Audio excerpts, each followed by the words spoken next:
ఈరోజు ఈ వ్లాగ్లో అయితే Asia's largest tribal festival Medaram జాతర చూడబోతున్నారు. కుంభమేళ తర్వాత ఇదే మన ఇండియాలో బిగ్గెస్ట్ జాతర, బిగ్గెస్ట్ ఫెస్టివల్.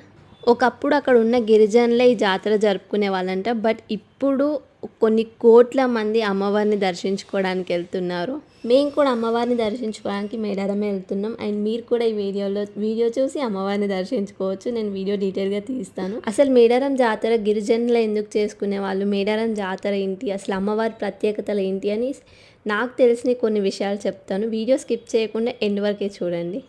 నార్మల్గా సమ్మక్క సారక్క అనగానే గుర్తొచ్చేది మనకి బంగారం కదా. బంగారం ఏంటి అనేసి కొంతమందికి డౌట్ ఉండొచ్చు తెలియని వాళ్ళకి.